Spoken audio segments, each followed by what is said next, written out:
미얀마 청년이 한국어를 배웠다가 발칵 뒤집어졌습니다. 중국 기업이 2배 월급을 제안했는데 거절했거든요. 미쳤다고요? 아닙니다. 이 청년에게는 이유가 있었습니다.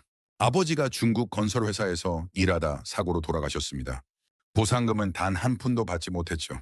그래서 맹세했습니다. 절대 중국 밑에서는 일하지 않겠다고요. 그런데 미얀마 현실이 녹록지 않았습니다.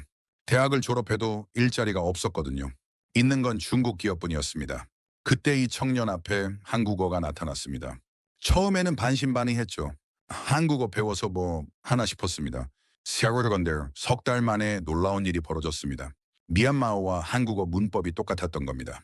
배우는 속도가 무섭게 빨라졌죠. 하지만 진짜 시련은 그 다음이었습니다. 제 어머니가 쓰러졌습니다.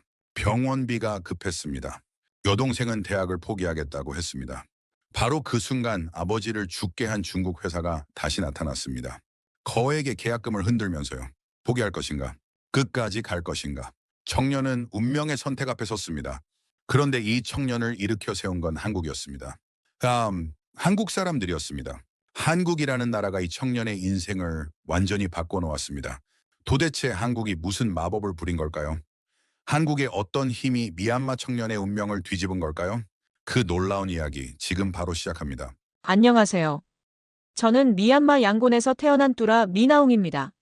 23살이고 양곤대학교 경영학과 4학년이죠. 지금은 삼성전자 미얀마 법인에서 일하고 있습니다.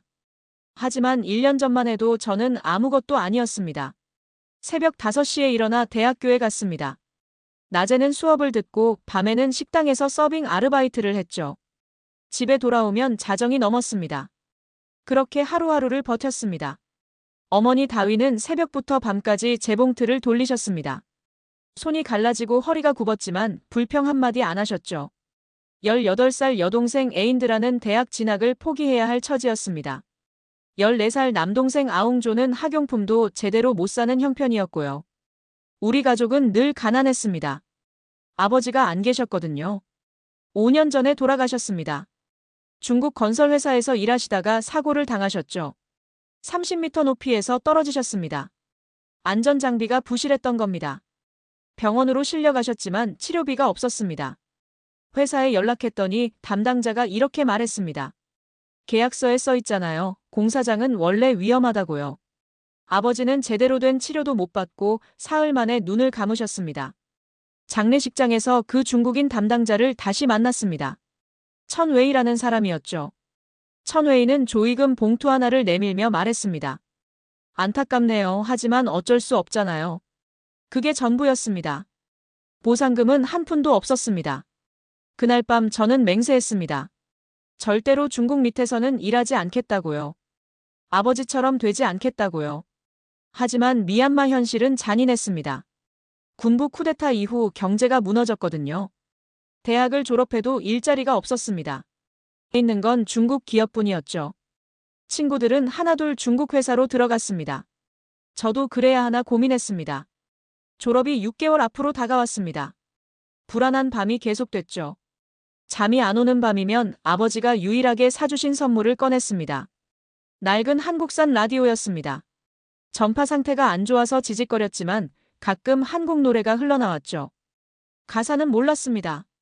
그런데 그 멜로디가 이상하게 마음을 편하게 해줬습니다. 아버지도 이 노래를 들으셨을까요? 저는 라디오를 안고 잠이 들곤 했습니다. 그때까지만 해도 한국이 제 인생을 바꿀 줄은 꿈에도 몰랐습니다. 그날도 평범한 하루였습니다. 대학교 게시판 앞을 지나가는데 포스터 하나가 눈에 들어왔죠.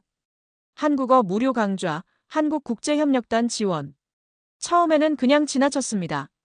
한국어 배워서 뭐 하나 싶었거든요. 그런데 며칠 후 같은 포스터를 다시 봤습니다.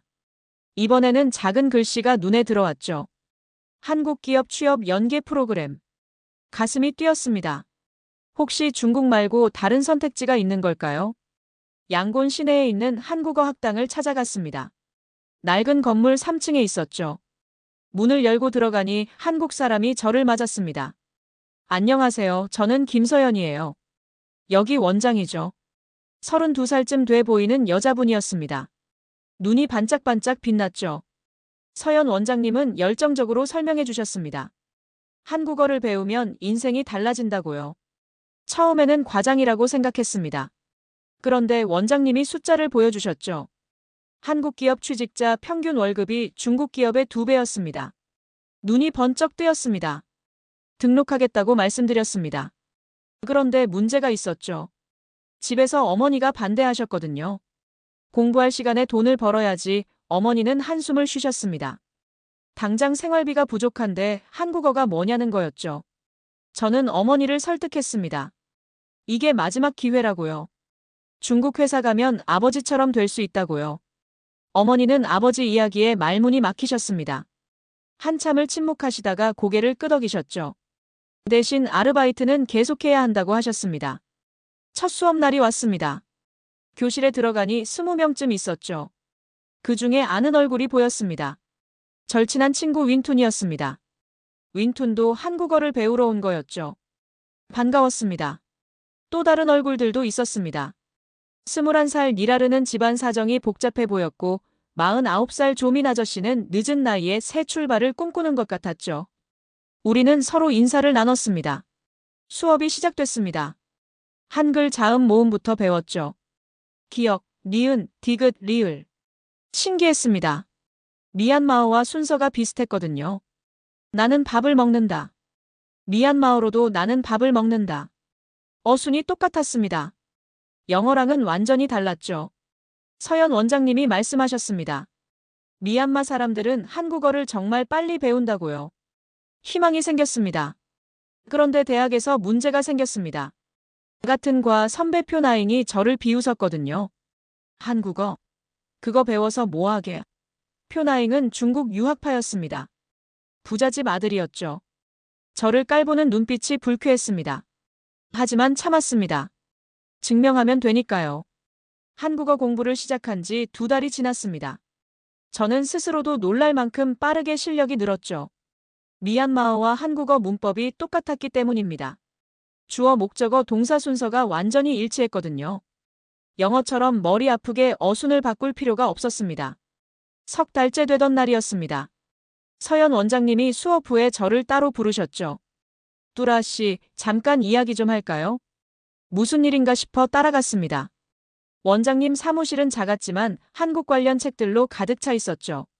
서연 원장님이 말씀하셨습니다. 뚜라 씨는 재능이 있어요. 지금 속도라면 1년 안에 고급 수준까지 갈 수 있어요. 저는 믿기지 않았습니다. 진짜요? 원장님이 고개를 끄덕이셨죠. 진짜예요. 내가 5년 동안 학생들을 가르쳤는데 뚜라 씨 같은 사람은 처음이에요. 그날 집에 돌아오는 길이 달랐습니다. 발걸음이 가벼웠죠. 어쩌면 정말 될 수도 있겠다는 생각이 들었습니다. 아버지 라디오를 켜고 한국 노래를 들었습니다. 가사가 조금씩 들리기 시작했죠. 사랑해, 보고 싶어, 행복해. 단어들이 귀에 들어왔습니다. 그로부터 일주일 후였습니다. 대학교 게시판에 새로운 공고가 붙었죠. 삼성전자 미얀마 법인 신입사원 채용. 심장이 멎는 줄 알았습니다. 자격 요건을 읽어봤죠. 토픽 4급 이상, 경영학 전공자 우대, 영어 가능자. 저한테 완벽한 조건이었습니다. 토픽이 뭔지 몰랐습니다. 학당에 가서 서연 원장님께 여쭤봤죠. 원장님이 설명해 주셨습니다. 한국어 능력 시험이에요. 1급부터 6급까지 있는데 4급이면 중급 수준이죠. 기업에서 요구하는 최소 기준이에요. 저는 물었습니다. 제가 4급 딸 수 있을까요?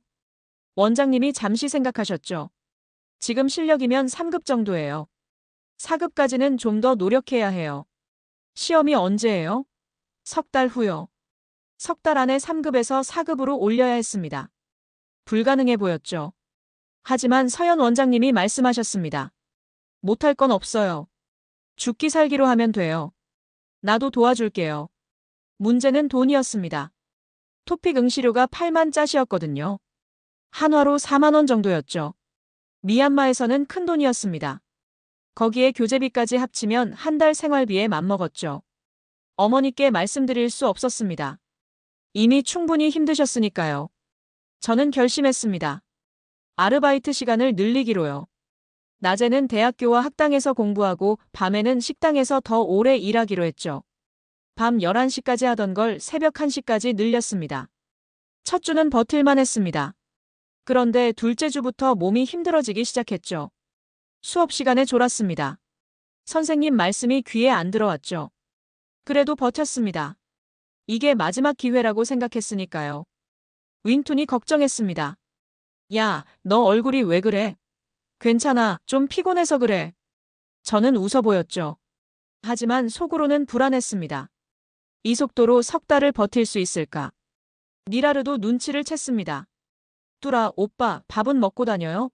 니라르는 저보다 2살 어렸지만 챙김을 잘 받았죠. 먹고 다녀, 걱정 마. 거짓말이었습니다. 돈을 아끼려고 하루에 한 끼만 먹었거든요. 조민 아저씨도 조언해 주셨습니다. 젊을 때 무리하면 나중에 후회해요. 건강이 먼저예요. 아저씨는 49에 새 출발을 하는 분이셨죠. 자신도 젊을 때 무리해서 몸을 망쳤다고 하셨습니다. 하지만 저는 멈출 수 없었습니다. 삼성이라는 목표가 눈앞에 있었거든요. 한국 기업에 들어가면 모든 게 달라질 거라고 믿었죠. 어머니가 더 이상 재봉틀을 돌리지 않아도 됩니다. 에인드라가 대학에 갈 수 있죠. 아웅조가 학용품 걱정을 안 해도 됩니다. 그래서 이를 악물었습니다. 잠을 줄였죠. 하루에 4시간만 잤습니다. 나머지 시간은 전부 공부와 일에 쏟았죠. 체력의 한계가 어디인지 시험하는 기분이었습니다. 밤마다 아버지 영정 사진을 봤습니다. 아버지, 저 꼭 해낼게요. 아버지처럼 안 될게요. 중국 밑에서 일하다 죽지 않을게요.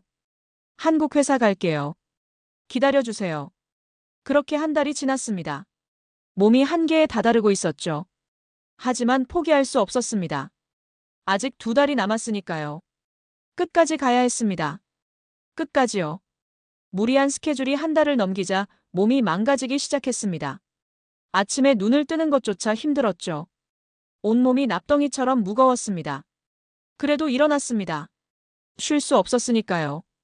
대학교 수업 시간에 문제가 생겼습니다. 경영학 교수님이 질문을 하셨는데 대답을 못했죠. 머릿속이 하얘졌거든요.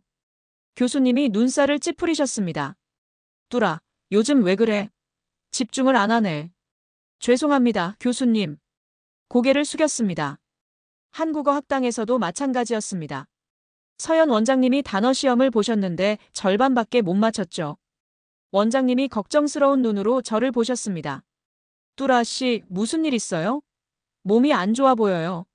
아니에요, 괜찮아요. 또 거짓말을 했습니다. 식당 아르바이트에서 사고가 났습니다. 접시를 나르다가 손에서 미끄러졌죠. 와장창 소리와 함께 접시 5개가 깨졌습니다. 손님들이 쳐다봤죠. 사장님 얼굴이 벌개졌습니다. 뚜라, 이게 몇 번째야? 죄송합니다, 사장님. 사장님이 저를 부엌으로 불렀습니다. 미안한데 그만둬야겠어요. 요즘 너 상태가 안 좋잖아. 손님한테 실수하면 가게 망해요. 머릿속이 멍해졌죠. 해고당한 겁니다. 유일한 수입원이 사라졌습니다. 집에 돌아오는 길이 막막했습니다. 어머니께 뭐라고 말씀드려야 하나. 아르바이트 잘렸다고 하면 어떤 표정을 지으실까. 발걸음이 무거웠죠. 집 앞에 도착했는데 들어갈 용기가 안 났습니다. 그런데 집안에서 이상한 소리가 들렸습니다. 쿵 하는 소리였죠. 문을 열고 들어갔습니다. 어머니가 바닥에 쓰러져 계셨습니다. 엄마. 달려갔죠. 어머니 얼굴이 창백했습니다. 숨은 쉬고 계셨지만 의식이 없었죠.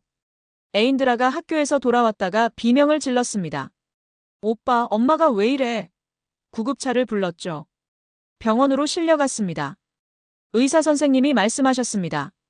과로입니다. 영양 상태도 안 좋고요. 당분간 일을 쉬어야 해요. 문제는 병원비였습니다. 입원비만 50만 짜시였죠. 우리 집 2달 생활비였습니다. 어디서 그 돈을 구하나. 머릿속이 하얘졌습니다.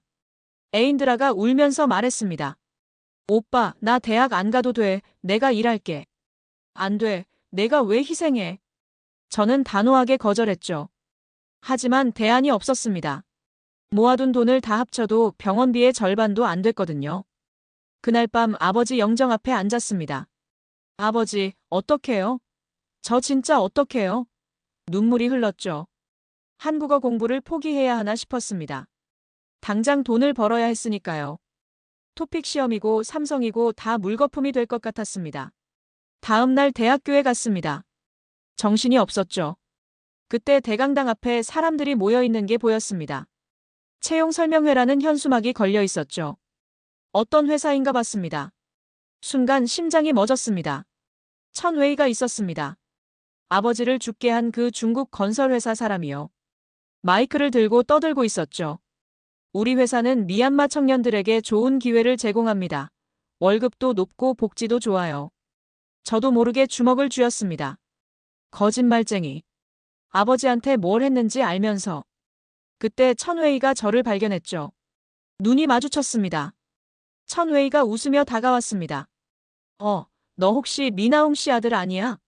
아버지 이름을 듣는 순간 온몸이 굳었죠. 천웨이가 말을 이었습니다.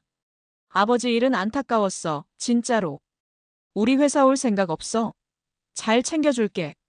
경영학 전공이라며? 딱 맞네. 가슴이 부글부글 끓었습니다. 이 사람이 지금 저한테 이런 말을 하는 건가? 아버지 보상금은 한 푼도 안 주고서 소리를 지르고 싶었죠. 하지만 참았습니다. 여기서 감정을 터뜨리면 제가 손해였으니까요. 생각해 볼게요. 그렇게만 말하고 돌아섰습니다. 천웨이가 뒤에서 외쳤죠. 연락해. 언제든 환영이야. 집에 돌아와서 한참을 생각했습니다. 천웨이 제안을 받아들이면 당장 병원비 문제가 해결됩니다. 계약금으로 목돈을 주겠다고 했거든요. 어머니를 치료할 수 있죠. 애인들아가 희생하지 않아도 됩니다.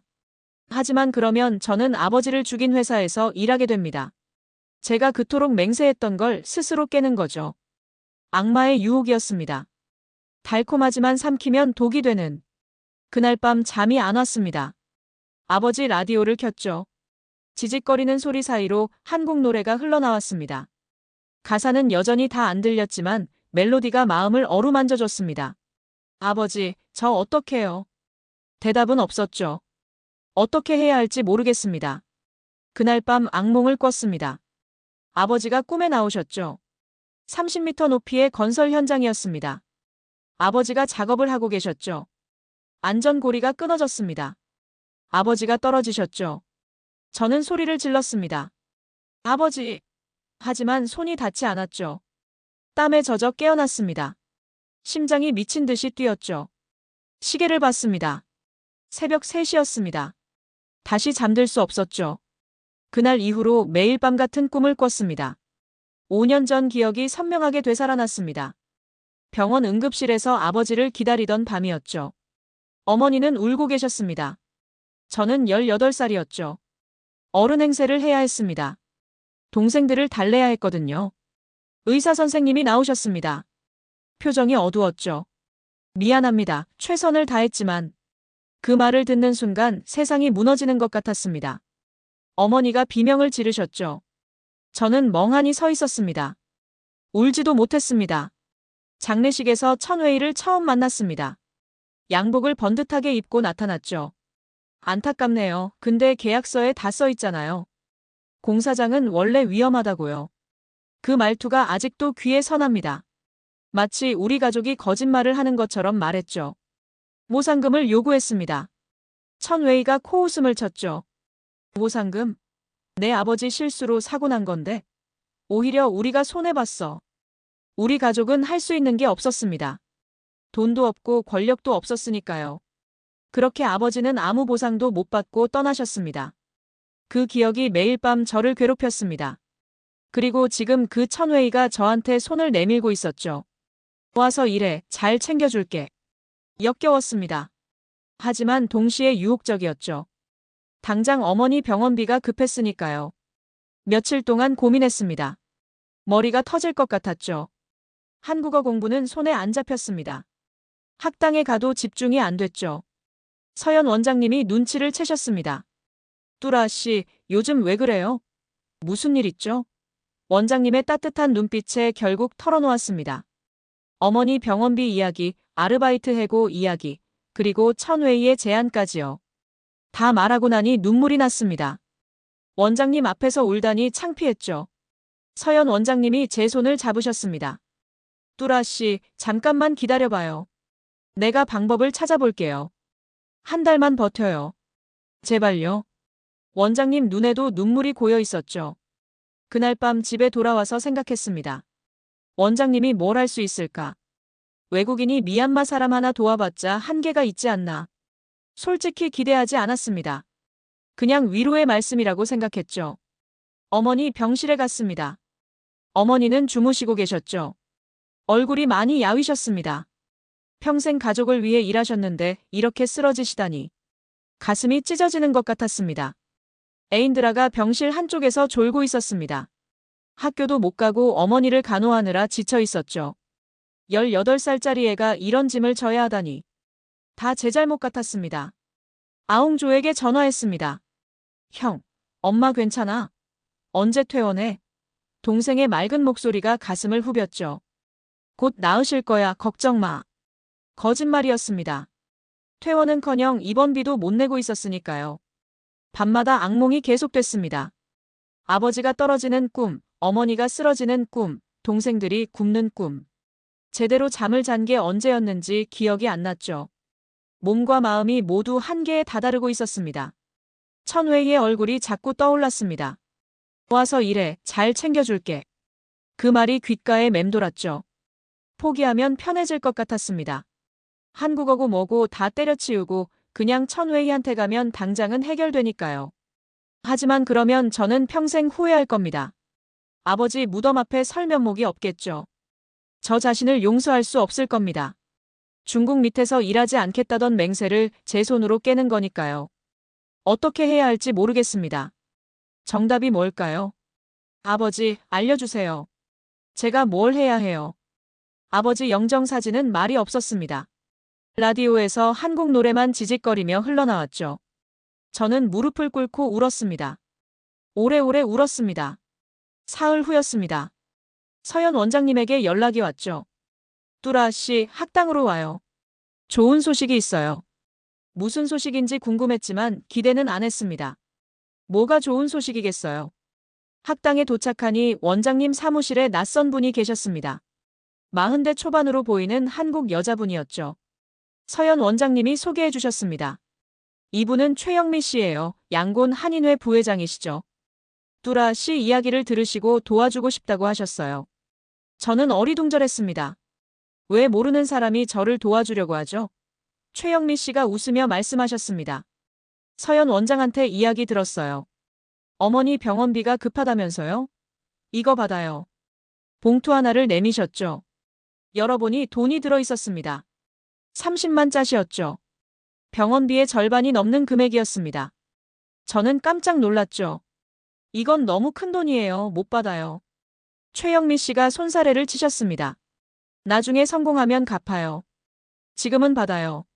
미얀마에서 20년 살면서 좋은 사람들한테 많이 도움받았거든요. 그거 갚는 거예요. 눈물이 날 것 같았습니다. 왜 이렇게까지 해주시는 건지. 서연 원장님이 또 다른 제안을 하셨습니다. 그리고 뚜라 씨, 학당 청소 아르바이트 할래요? 아침에 1시간, 저녁에 1시간이면 돼요. 시급은 많이 못 주지만 공부하면서 돈도 벌 수 있잖아요. 이건 정말 감사한 제안이었습니다. 공부 장소와 아르바이트를 동시에 해결할 수 있었으니까요. 감사합니다, 원장님. 고개를 숙였죠. 원장님이 제 어깨를 두드리셨습니다. 고맙긴 뭘, 내가 열심히 하는 거잖아. 그 주부터 학당 청소를 시작했습니다. 아침 7시에 와서 교실을 쓸고 닦았죠. 저녁에는 수업 끝나고 화장실 청소를 했습니다. 힘들었지만 감사했습니다. 공부할 시간을 지킬 수 있었으니까요. 그 즈음 한국 대학생 봉사단이 학당을 방문했습니다. 10명 정도 되는 젊은이들이었죠. 한국어 회화 연습을 도와주러 왔다고 했습니다. 저는 이하은이라는 학생과 짝이 됐죠. 이하은 씨는 24살이었습니다. 서울에서 온 대학생이었죠. 밝고 긍정적인 에너지가 느껴졌습니다. 반가워요. 저는 하은이에요. 뚜라 씨라고 했죠? 한국어 잘하시네요. 칭찬에 얼굴이 빨개졌습니다. 매일 오후 2시간씩 회화 연습을 했습니다. 하은 씨는 친절했죠. 발음을 교정해주고 표현을 알려줬습니다. 틀려도 절대 놀리지 않았죠. 괜찮아요. 다시 해봐요. 천천히 하면 돼요. 하은 씨 덕분에 말하기 실력이 빠르게 늘었습니다. 그전까지는 읽기 위주로 공부했거든요. 실제로 한국 사람과 대화해본 건 처음이었죠. 떨렸지만 재미있었습니다. 어느 날 쉬는 시간에 하은 씨가 물었습니다. 뚜라 씨는 왜 한국어를 배워요? 저는 솔직하게 대답했죠. 한국 회사에 취직하고 싶어요. 가족을 먹여 살려야 해서요. 하은 씨가 진지한 표정으로 들었습니다. 아버지 이야기까지 하게 됐습니다. 중국 회사에서 일하다 돌아가셨다고요. 그래서 한국 회사에 가고 싶다고요. 말하다 보니 눈물이 날 것 같았죠. 하은 씨가 제 손을 잡았습니다. 뚜라 씨, 꼭 될 거예요. 저도 응원할게요. 그 따뜻한 손길이 오래 기억에 남았습니다. 한국 사람들은 왜 이렇게 친절할까요? 최영미 씨도 그렇고 서현 원장님도 그렇고 하은 씨도 그랬죠. 처음 보는 외국인한테 이렇게까지 해주다니. 한국에 대한 막연한 동경이 구체적인 꿈으로 바뀌기 시작했습니다. 단순히 돈을 벌기 위한 수단이 아니었죠. 한국이라는 나라가 좋아지기 시작했습니다. 한국 사람들이 좋아졌고요. 토픽 시험까지 2달이 남았습니다. 이제 진짜 시작이었죠. 아침에 청소, 낮에 수업, 오후에 회화 연습, 저녁에 청소, 밤에 자습. 빡빡한 스케줄이었지만 힘들지 않았습니다. 희망이 생겼으니까요. 어머니도 조금씩 회복되고 계셨습니다. 최영미 씨 덕분에 병원비 걱정을 덜었거든요. 애인들아도 학교에 다시 다닐 수 있었죠. 상황이 나아지고 있었습니다. 밤에 하은 씨와 카카오톡으로 대화했습니다. 오늘 공부 많이 했어요? 네, 열심히 했어요. 하은 씨 대화가 하루의 피로를 풀어줬죠. 어느새 하은 씨 연락을 기다리게 됐습니다. 이건 무슨 감정일까요? 잘 모르겠지만 나쁘지 않았습니다. 희망이 보이는 것 같았습니다. 하지만 인생은 그렇게 쉽지 않았죠. 새로운 문제가 터졌습니다. 어느 날 윈툰이 학당에 나오지 않았습니다. 다음 날도 안 왔죠. 연락해봤습니다. 전화를 안 받았습니다. 걱정이 됐죠. 윈툰 집으로 찾아갔습니다. 윈툰은 방에서 게임을 하고 있었습니다. 야, 왜 학당 안 와? 윈툰이 컨트롤러를 내려놓고 한숨을 쉬었죠. 나 그만둘래. 한국어 안 배울 거야. 뭔 소리야, 왜 갑자기? 저는 놀라서 물었습니다. 윈툰이 말했죠. 나는 안 되겠어. 너처럼 똑똑하지 않으니까. 시험 봐도 점수가 안 올라. 시간 낭비야. 저는 설득하려고 했습니다. 아직 2달이나 남았잖아. 같이 하면 돼. 내가 도와줄게. 하지만 윈툰은 고개를 저었죠. 됐어. 너는 너대로 해. 나는 중국 회사 갈 거야. 거기는 한국어 필요 없으니까. 마음이 아팠습니다. 윈툰은 중학교 때부터 친구였거든요. 함께 한국어를 배우기 시작했는데 혼자 가게 됐습니다. 야, 진짜 다시 생각해봐. 윈툰이 문을 닫았죠. 더 이상 할 말이 없었습니다. 학당에 가니 니라르와 조민 아저씨만 남아 있었습니다. 20명이던 반이 이제 10명도 안 됐죠. 다들 중간에 포기했습니다. 어려워서, 시간이 없어서, 돈이 없어서. 이유는 다양했지만 결과는 같았습니다. 니라르가 말했습니다. 뚜라 오빠, 우리 셋이서 스터디 그룹 만들어요. 같이 공부하면 효율이 올라갈 거예요. 좋은 생각이었죠. 조민 아저씨도 동의하셨습니다. 그래, 젊은 사람들이랑 공부하면 나도 힘이 나. 그날부터 3명이서 스터디를 시작했습니다. 매일 저녁 2시간씩 모여서 문제를 풀었죠. 니라르는 듣기가 강했고 조민 아저씨는 읽기가 강했습니다. 저는 문법이 강했죠. 서로의 약점을 보완해줬습니다. 그런데 대학교에서 문제가 생겼습니다. 선배 표나잉이 저를 노골적으로 방해하기 시작한 거죠. 수업 시간에 교수님이 질문을 던지면 표나잉이 끼어들었습니다. 교수님, 뚜라는 요즘 한국어 학원 다니느라 수업에 집중을 안 해요. 교수님이 저를 보셨습니다. 뚜라 사실이야? 아니에요, 교수님. 저는 수업 열심히 듣고 있어요. 하지만 표나잉이 또 끼어들었죠. 교수님, 저번 과제도 뚜라가 베꼈다는 소문이 있던데요. 뭐라고? 저는 귀를 의심했습니다. 베끼다니, 저는 과제를 제 힘으로 했거든요. 교수님이 심각한 표정을 지으셨죠. 뚜라, 나중에 면담하자. 억울했습니다. 표나잉이 왜 저한테 이러는 건지 이해가 안 됐죠. 나중에 알게 됐습니다. 표나잉이 중국 유학파인데 한국 기업에 지원했다가 떨어진 거였습니다. 그래서 한국어 배우는 저를 시기한 거였죠. 교수님과 면담을 했습니다. 증거가 없으니 일단 지켜보겠다고 하셨죠. 하지만 의심의 눈초리가 불편했습니다. 자칫 퇴학당할 수도 있었습니다. 표절 혐의는 심각한 문제였으니까요. 설상가상으로 여동생 에인드라가 폭탄 선언을 했습니다. 오빠, 나 대학 안 갈래. 일할 거야. 뭔 소리야, 왜 갑자기? 에인드라가 눈물을 글썽였죠. 오빠 공부에 돈 써요. 나는 괜찮아요. 오빠가 성공해야 우리 가족이 살아요. 가슴이 찢어지는 것 같았습니다. 18살짜리 동생이 대학을 포기하겠다니. 저 때문이었죠. 제가 한국어 공부한다고 돈을 쓰니까 동생이 희생하려는 거였습니다. 안 돼, 넌 대학 가야 해. 저는 단호하게 말했습니다. 에인드라가 고개를 저었죠. 오빠, 현실을 봐요. 우리 집에 돈이 없잖아요. 둘 다 공부할 수는 없어요. 그날 밤 한숨도 못 잤습니다. 윈투는 포기했고 표나잉은 방해하고 에인드라는 희생하려고 하고 사방에서 압박이 밀려왔죠. 숨이 막혔습니다. 아버지 라디오를 켰습니다. 한국 노래가 흘러나왔죠. 멜로디가 슬펐습니다. 저도 모르게 눈물이 흘렀습니다. 이 길이 맞는 건지 확신이 없어졌죠. 끝까지 갈 수 있을까? 제가 너무 욕심을 부린 건 아닐까? 답이 보이지 않았습니다. 일주일이 지났습니다. 표나잉의 거짓 고발 때문에 불안한 나날이었죠. 교수님이 조사를 하고 계셨습니다. 저는 떨리는 마음으로 결과를 기다렸죠. 그날 교수님에게 연락이 왔습니다. 뚜라, 내 연구실로 와라. 심장이 쿵쾅거렸죠. 퇴학당하는 건 아닐까. 연구실 문을 두드렸습니다. 들어오라는 소리가 들렸죠. 교수님이 책상 앞에 앉아 계셨습니다. 표정이 복잡했죠. 앉아라, 뚜라. 저는 조심스럽게 앉았습니다. 교수님이 서류를 꺼내셨죠. 조사 결과가 나왔다. 교수님이 말씀하셨습니다. 저는 숨을 죽였죠. 내가 과제를 베꼈다는 증거는 없었다. 오히려 교수님이 말을 끊으셨습니다. 오히려 저는 조마조마하게 물었습니다. 오히려 표나잉이 과거에 과제를 베낀 증거가 나왔다. 교수님이 서류를 보여주셨죠.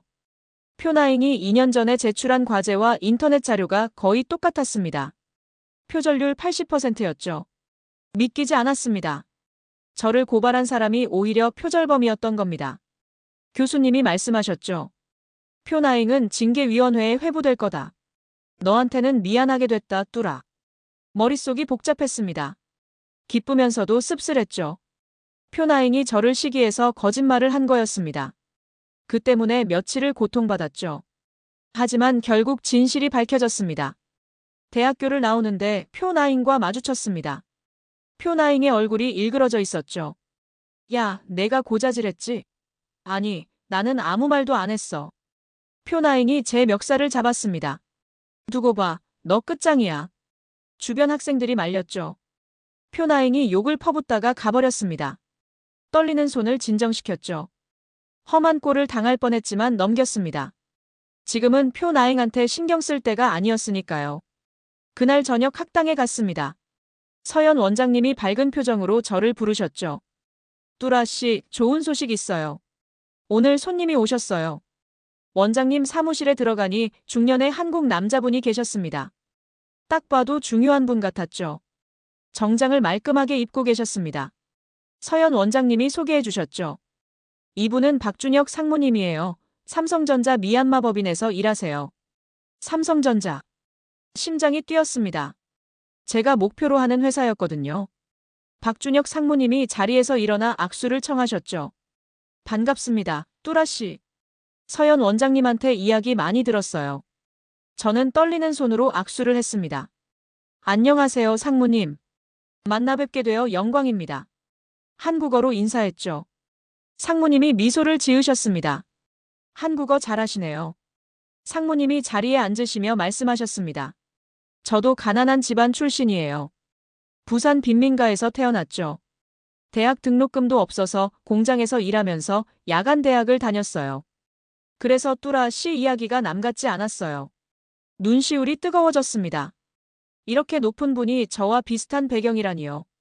상무님이 말씀을 이으셨죠. 토픽 4급 따면 면접 기회를 줄게요. 대신 진짜 실력으로 따야 해요. 정 봐서 합격시켜주는 건 없어요.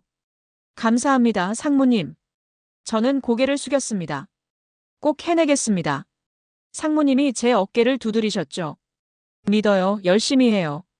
상무님이 가시고 나서 서연 원장님이 말씀하셨습니다. 봤지? 기회가 왔어. 이제 내가 잡으면 돼. 원장님 눈에도 눈물이 고여 있었죠. 집에 돌아오는 길이 달랐습니다. 발걸음이 가벼웠죠. 희망이 보였습니다. 진짜 희망이요. 막연한 꿈이 아니라 구체적인 기회가 생긴 겁니다. 하지만 현실도 봐야 했습니다. 시험까지 한 달 반이 남았죠.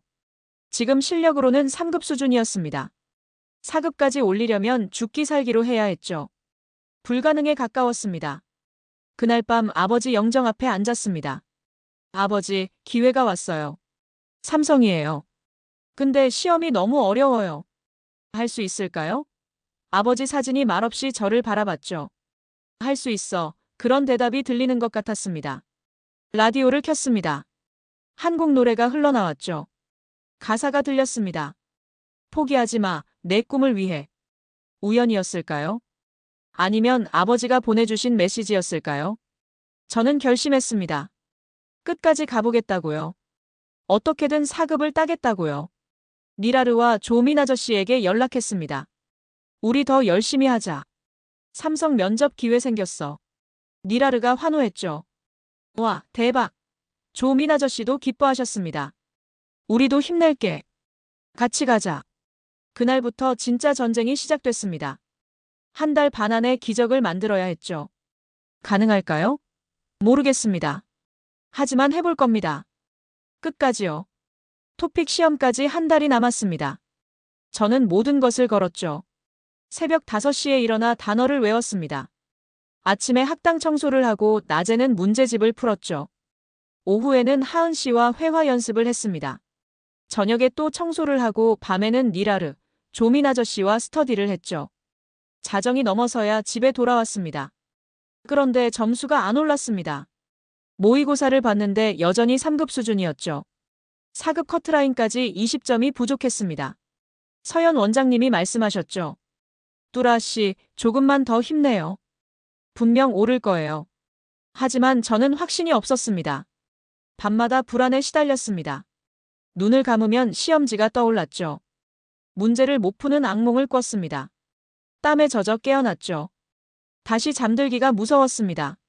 몸이 망가지기 시작했습니다. 두통이 생겼죠. 밥을 먹어도 소화가 안 됐습니다. 손이 떨렸죠. 그래도 멈출 수 없었습니다. 시간이 없었으니까요.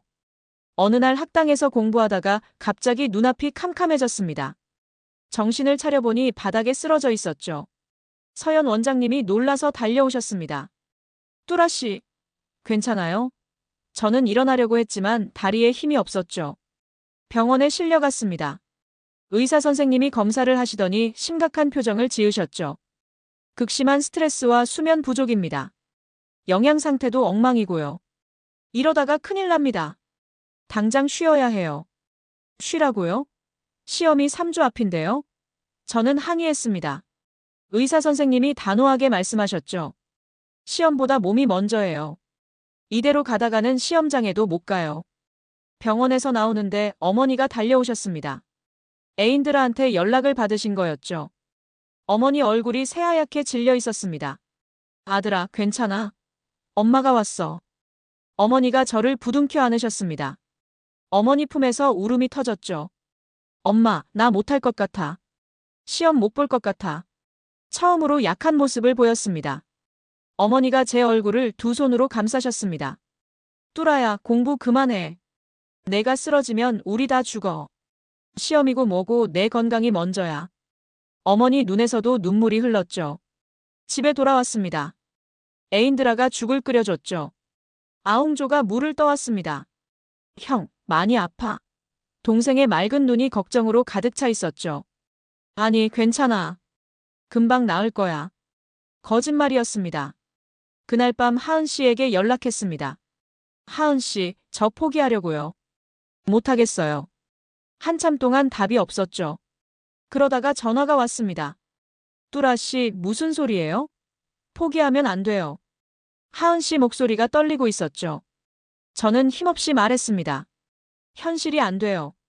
몸도 망가지고 점수도 안 오르고. 저 같은 사람은 안 되나 봐요. 하은 씨가 한참 동안 아무 말이 없었습니다. 그러다가 조용히 말했죠. 뚜라 씨, 제가 미얀마 온 이유 알아요? 저는 고개를 저었습니다. 모르겠어요. 저도 힘들었어요. 한국에서 취업 준비하다가 번번이 떨어졌거든요. 자신감이 바닥이었어요. 그래서 도망치듯 봉사단에 지원했어요. 하은 씨가 말을 이었죠. 근데 여기서 뚜라 씨를 만났어요. 뚜라 씨가 열심히 하는 거 보면서 저도 힘을 얻었어요. 뚜라 씨가 포기하면 저도 무너질 것 같아요. 저는 아무 말도 할 수 없었습니다. 하은 씨가 마지막으로 말했죠. 포기하지 마요, 제발요. 뚜라 씨는 할 수 있어요. 저 믿어요. 전화를 끊고 한참을 생각했습니다. 하은 씨도 힘들었구나. 저만 힘든 게 아니었구나. 그리고 제가 누군가에게 힘이 되고 있었다는 사실이 놀라웠죠. 아버지 영정 앞에 앉았습니다. 아버지, 저 어떡해요? 포기해야 할까요? 아버지 사진이 말없이 저를 바라봤죠. 라디오를 켰습니다.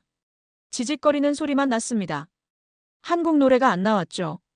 아버지도 대답이 없는 것 같았습니다. 그날 밤 오래오래 울었습니다. 미래가 보이지 않았죠. 깜깜한 터널 속에 갇힌 기분이었습니다. 출구가 어디인지 몰랐습니다. 다음 날 아침이었습니다. 눈을 뜨기 싫었죠. 이불을 뒤집어 쓰고 누워 있었습니다. 그때 방문이 열렸죠. 형. 아웅 조 목소리였습니다. 동생이 뭔가를 들고 있었습니다. 제가 버린 한국어 교재였죠. 형, 이거 왜 버렸어? 어젯밤 쓰레기통에서 발견한 모양이었습니다. 저는 대답하지 않았죠. 아웅조가 침대 옆에 앉았습니다.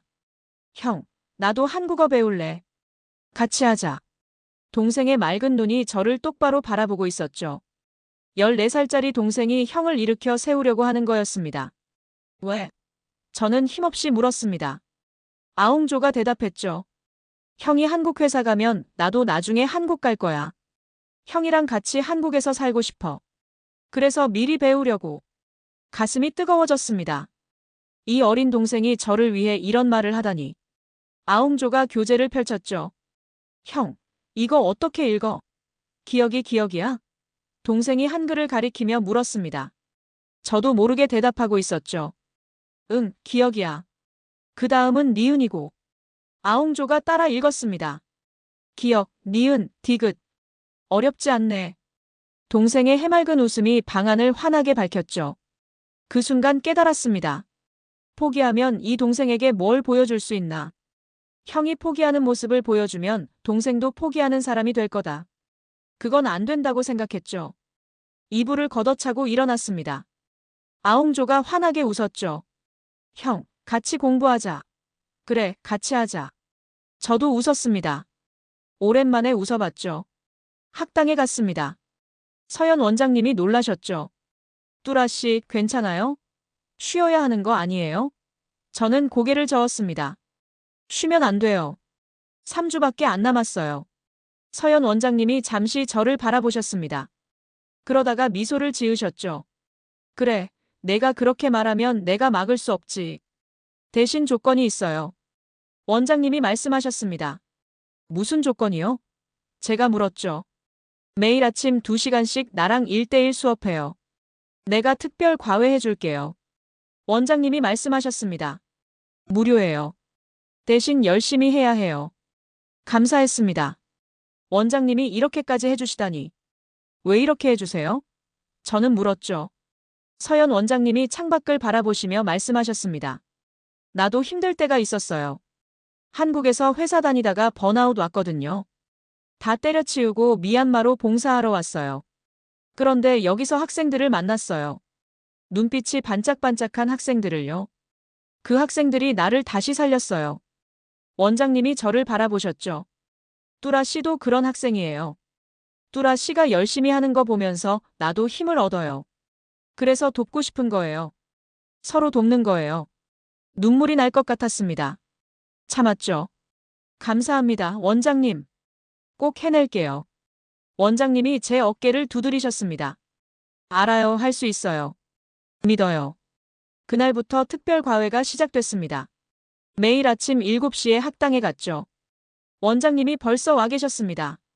커피와 빵을 준비해 두셨죠. 이거 먹고 시작해요. 밥 안 먹으면 머리 안 돌아가요. 2시간 동안 집중적으로 공부했습니다. 원장님이 약점을 정확히 짚어주셨죠. 듣기에서 숫자 표현이 약해요. 이 부분 반복하세요. 읽기는 속도가 느려요. 타이머 맞춰놓고 연습하세요.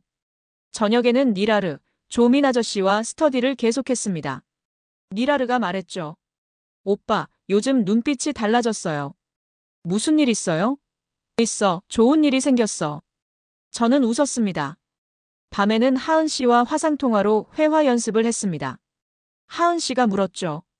뚜라 씨, 괜찮아요? 어제 무슨 일 있었던 거예요? 괜찮아요. 동생이 저를 일으켜 세웠어요. 하은 씨가 미소 지었죠. 다행이에요. 정말 다행이에요. 집에 돌아오면 아웅조가 기다리고 있었습니다. 형, 오늘 뭐 배웠어? 나도 알려줘. 동생에게 그날 배운 내용을 가르쳐 주었죠. 가르치면서 복습이 됐습니다. 일석이조였죠. 아버지 영정 앞에서 기도했습니다. 아버지, 다시 시작할게요. 이번엔 진짜 끝까지 갈게요. 라디오를 켰죠. 한국 노래가 흘러나왔습니다. 가사가 들렸죠. 다시 일어나, 포기하지 마. 눈물이 흘렀지만 웃고 있었습니다. 토픽 시험까지 2주가 남았습니다. 특별 과외 효과가 나타나기 시작했죠. 모의고사 점수가 급상승했습니다. 3급 상위권에서 4급 커트라인을 넘었죠. 믿기지 않았습니다. 서연 원장님이 환호하셨습니다. 뚜라 씨, 해냈어요. 4급이에요. 저도 얼떨떨했죠. 진짜요? 진짜 4급이에요? 원장님이 점수표를 보여주셨습니다. 분명히 커트라인을 넘어 있었죠. 니라르와 조민 아저씨도 축하해줬습니다. 오빠, 대단해요. 조민 아저씨가 말씀하셨죠. 젊은이는 역시 다르네. 나도 더 열심히 해야겠어. 저는 기뻤지만 방심하지 않으려고 했습니다. 아직 실제 시험이 남았으니까요. 그런데 예상치 못한 반전이 일어났습니다. 뉴스에서 충격적인 소식이 나왔죠. 미얀마 전국 불안으로 일부 지역에서 시험이 취소될 수 있다는 거였습니다. 양곤도 대상 지역이었죠. 하늘이 무너지는 것 같았습니다. 이게 무슨 소리야? 시험이 취소된다고? 학당에 가니 다들 불안해하고 있었죠. 서연 원장님도 걱정스러운 표정이셨습니다. 아직 확정은 아니에요. 기다려봐요. 원장님이 말씀하셨지만 위로가 안 됐죠. 만약 시험이 취소되면 삼성 채용 일정도 놓치게 됩니다. 다음 시험은 6달 후였거든요. 그때까지 기다릴 수 없었죠. 며칠간 뉴스만 보며 지냈습니다. 상황이 시시각각 변했죠. 어떤 날은 취소 확정이라고 했다가 다음 날은 다시 검토 중이라고 했습니다. 마음이 갈기갈기 찢어지는 기분이었죠. 그 와중에 천웨이가 다시 나타났습니다. 대학교 앞에서 저를 기다리고 있었죠. 뚜라, 상황 복잡하네. 한국어 시험 취소될 수도 있다며. 어떻게 알았어요? 저는 경계하며 물었습니다. 천웨이가 씩 웃었죠. 내가 모르는 게 어딨어. 상황이 안 좋아 보이는데 우리 회사 다시 생각해보지 않을래? 가슴이 답답해졌습니다. 또 이 유혹이었죠. 천웨이가 말을 이었습니다. 우리 회사는 확실해. 시험 같은 거 필요 없어. 바로 채용해줄게. 계약금도 두둑하게 줄 거야. 저는 침묵했습니다. 천웨이가 다가왔죠. 어머니 아직 안 좋으시잖아. 여동생 대학 문제도 있고. 돈이 필요하잖아. 내가 다 해결해 줄 수 있어. 솔직히 흔들렸습니다. 시험이 취소되면 모든 게 물거품이 되니까요. 지금까지의 노력이 다 허사가 되는 거죠. 그런데 천웨이 제안을 받아들이면 당장은 해결됩니다. 생각해 볼게요. 저는 그렇게만 말하고 자리를 떴습니다. 천웨이가 뒤에서 외쳤죠. 빨리 결정해. 기다려줄 시간 없어. 집에 돌아와서 밤새 고민했습니다. 아버지 영정 앞에 앉았죠. 아버지, 시험이 취소될 수도 있대요. 그러면 저 어떡해요? 천웨이 제안 받아야 해요? 아버지 사진이 말없이 저를 바라봤습니다. 대답이 없었죠. 라디오를 켰습니다. 한국 노래가 흘러나왔습니다.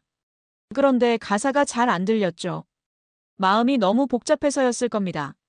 다음 날 하은 씨에게 연락했습니다. 하은 씨, 시험 취소될 수도 있대요.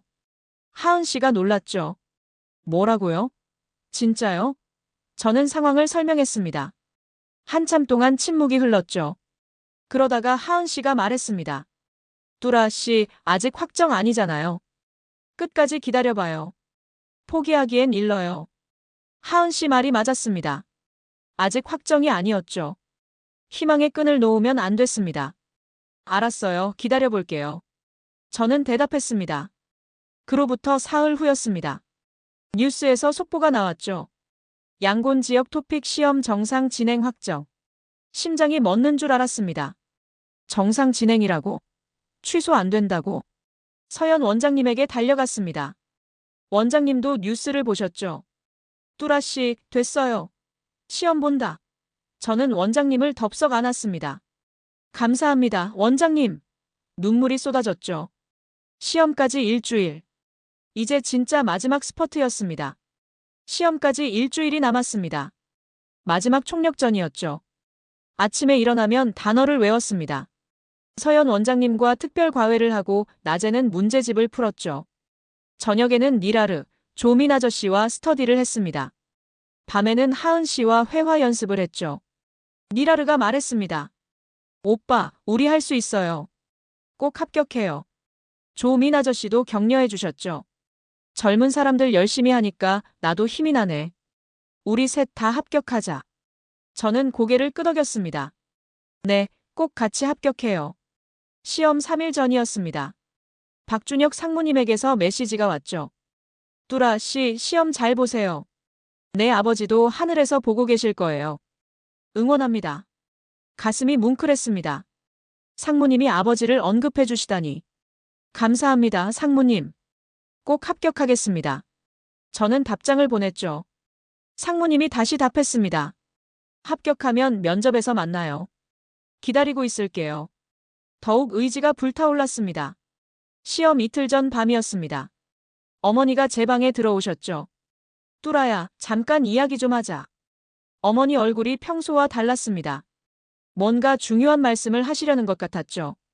어머니가 제 손을 잡으셨습니다. 미안해, 처음에 반대해서. 엄마가 너무 현실만 봤어. 어머니 눈에 눈물이 고였죠. 저는 고개를 저었습니다. 아니에요, 엄마 잘못 아니에요.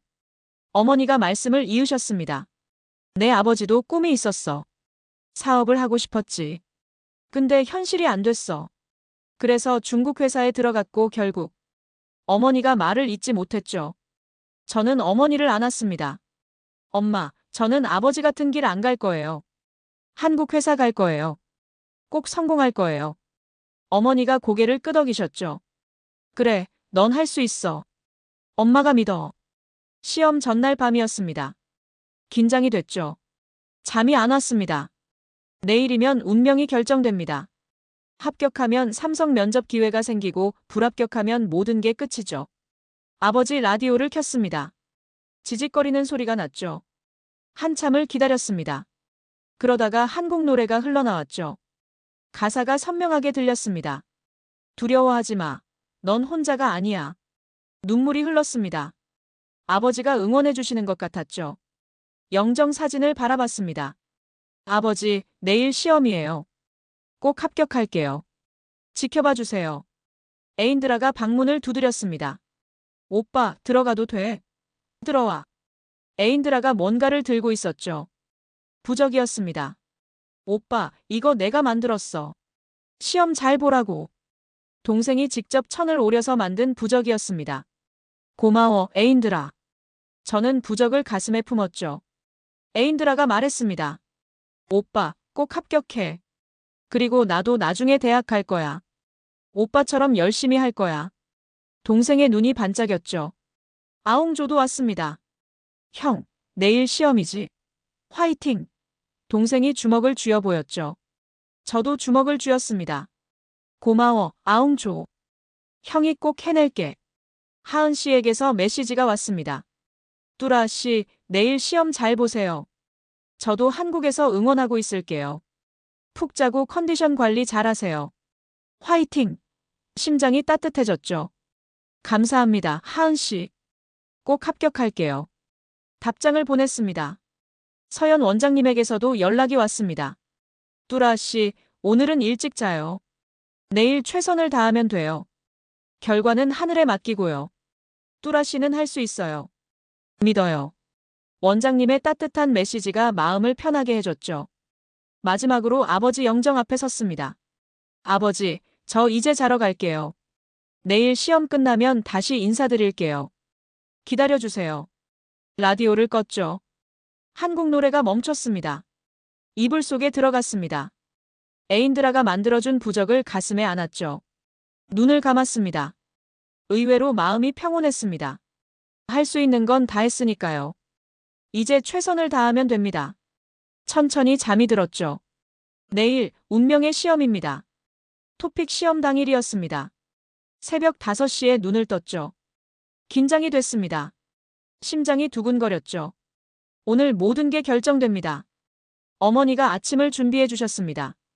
든든하게 먹어, 뇌에 영양 가야지. 밥, 국, 반찬이 차려져 있었죠. 평소보다 푸짐했습니다. 어머니의 마음이 느껴졌습니다. 에인드라와 아웅조도 일어나서 응원해줬습니다. 오빠 화이팅! 형, 잘하고 와. 동생들의 목소리가 힘이 됐죠. 고마워, 다녀올게. 저는 집을 나섰습니다. 시험장까지 버스로 1시간 거리였습니다. 일찍 출발했죠. 여유 있게 도착하려고요. 그런데 문제가 생겼습니다. 버스가 한참을 기다려도 안 왔죠. 시계를 봤습니다. 시간이 촉박해지고 있었죠.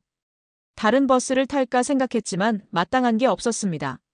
결국 버스가 왔을 때는 이미 30분이 지나 있었죠. 버스에 탔습니다. 그런데 중간에 교통체증이 심했죠. 공사 중인 구간이 있었습니다.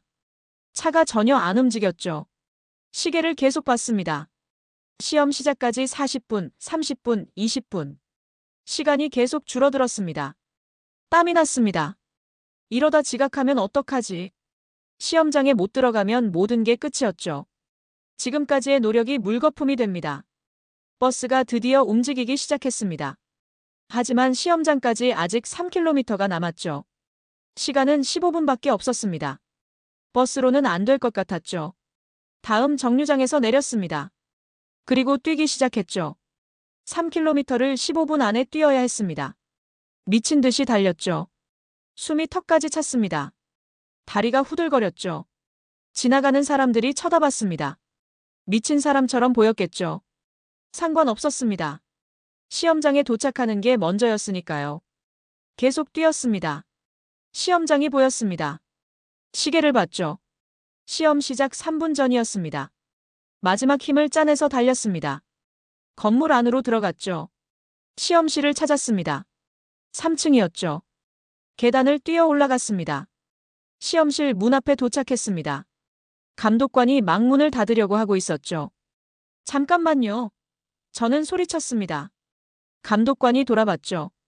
지금 들어가면 안 돼요. 시작이에요. 부탁드립니다. 늦어서 죄송합니다. 저는 간절히 말했습니다. 감독관이 잠시 저를 바라보더니 한숨을 쉬셨죠. 빨리 들어가요. 가까스로 입실에 성공했습니다. 자리에 앉았습니다. 심장이 터질 것 같았죠. 숨을 가다듬었습니다. 손이 떨렸죠. 진정해야 했습니다. 시험지가 배부됐습니다. 시작이라는 소리가 들렸습니다. 시험지를 펼쳤죠. 듣기 문제부터였습니다. 음성이 흘러나왔죠. 집중했습니다. 처음 몇 문제는 쉬웠죠. 자신감이 생겼습니다. 그런데 중간쯤 어려운 문제가 나왔습니다. 음성이 빠르게 지나갔죠. 뭐라고 했지? 머릿속이 하얘졌습니다. 당황했죠. 다음 문제도 놓쳤습니다. 침착해, 침착해. 속으로 되뇌었습니다. 그때 아버지 목소리가 들리는 것 같았죠. 괜찮아, 천천히. 넌 할 수 있어. 환청이었을까요? 아니면 아버지가 정말 옆에 계셨을까요? 마음이 가라앉았습니다. 다시 집중했죠. 남은 문제들을 차분하게 풀어나갔습니다. 듣기가 끝나고 읽기가 시작됐죠. 시간이 촉박했지만 꾸준히 풀었습니다. 마지막 문제까지 답을 적었습니다. 시험 종료라는 소리가 들렸죠. 펜을 내려놓았습니다. 끝났다. 정말 끝났다. 온몸에 힘이 빠졌죠. 시험실을 나왔습니다. 밖에서 니라르와 조민 아저씨가 기다리고 있었죠. 오빠, 뚜라. 그들이 달려왔습니다. 어땠어? 잘 봤어? 물었죠. 모르겠어. 어려웠어. 저는 솔직하게 대답했습니다. 니라르가 말했죠. 나도 어려웠어. 근데 최선을 다했잖아. 조민 아저씨도 고개를 끄덕이셨습니다. 그래, 결과는 하늘에 맡기자. 셋이서 부둥켜 안았습니다. 울음이 터졌죠. 지난 몇 달간의 고생이 떠올랐습니다. 함께 밤새우며 공부했던 날들, 서로를 격려했던 순간들. 어떤 결과가 나오든 우리는 최선을 다했습니다. 집에 돌아와서 어머니와 동생들에게 끝났다고 말했습니다. 어머니가 안아주셨죠. 수고했어, 아들아. 결과가 어떻든 엄마는 자랑스러워. 아버지 영정 앞에 섰습니다.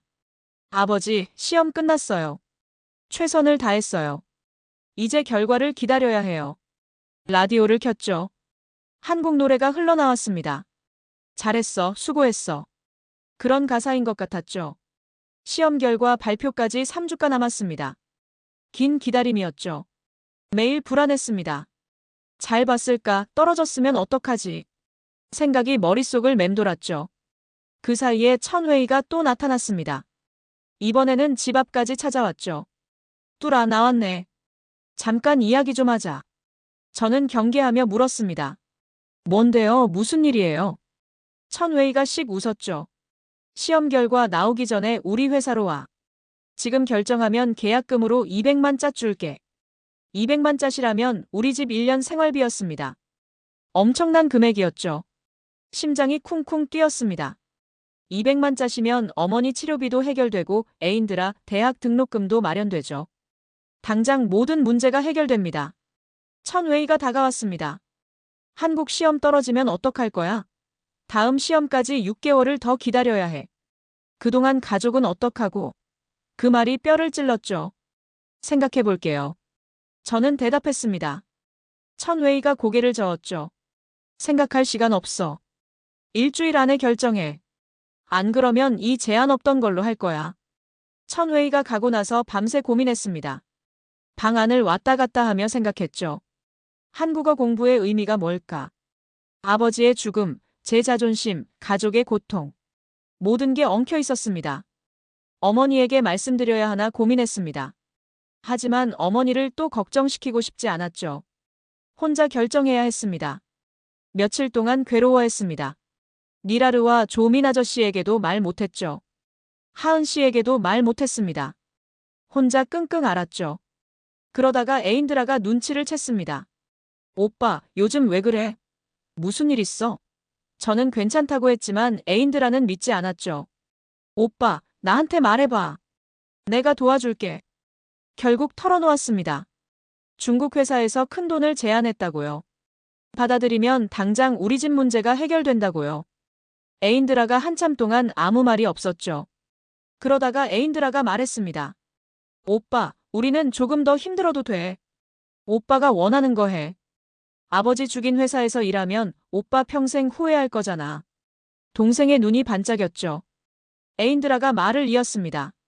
나 대학 1년 늦게 가도 돼. 아웅조도 괜찮을 거야. 우리가 조금 참으면 되잖아. 오빠가 포기하면 안 돼.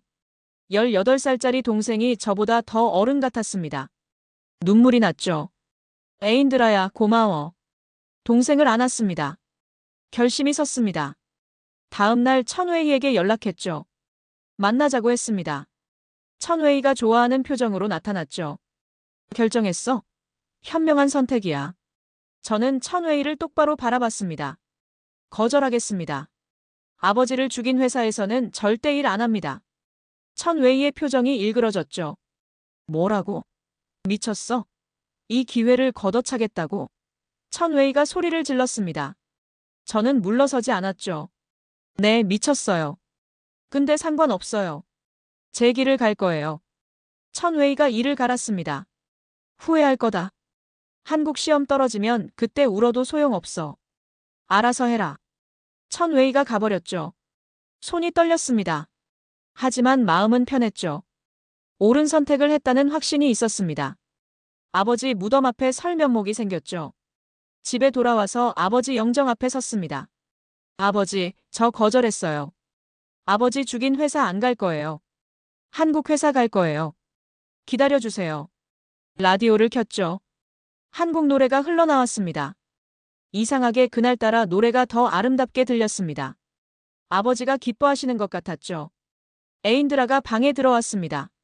오빠, 어떻게 됐어? 거절했어. 중국 회사 안 가. 에인드라가 환하게 웃었죠. 잘했어, 오빠. 역시 우리 오빠야. 이제 시험 결과만 기다리면 됩니다. 합격하면 삼성 면접 기회가 생기죠. 떨어지면 그건 그때 생각하기로 했습니다. 지금은 최선을 다했다는 사실만으로 충분했습니다. 토픽 결과 발표일이 왔습니다. 아침부터 심장이 미친 듯이 뛰었죠. 오늘 모든 게 결정됩니다. 합격이냐 불합격이냐. 컴퓨터 앞에 앉았습니다. 토픽 홈페이지에 접속했죠. 손이 떨렸습니다. 수험 번호와 생년월일을 입력했죠. 확인 버튼 위에 마우스를 올렸습니다. 누르기가 무서웠습니다. 떨어졌으면 어떡하지? 지금까지의 모든 노력이 물거품이 되면 어떡하지? 천웨이 제안도 거절했는데 머릿속이 복잡했죠. 하지만 결과를 안 볼 수는 없었습니다. 깊은 숨을 들이쉬었죠. 그리고 클릭했습니다. 화면이 로딩됐습니다. 시간이 영원처럼 느껴졌죠. 그러다가 결과가 떴습니다. 숫자들이 눈에 들어왔죠. 총점, 등급, 4급. 믿기지 않았습니다. 눈을 비비고 다시 봤죠. 분명히 4급이라고 적혀 있었습니다. 합격이었습니다. 해냈습니다. 아!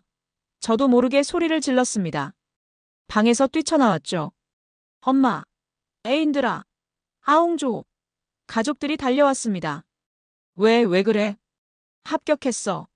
4급 합격했어. 저는 외쳤습니다. 어머니의 얼굴이 환해졌죠. 정말? 진짜야? 네, 진짜요.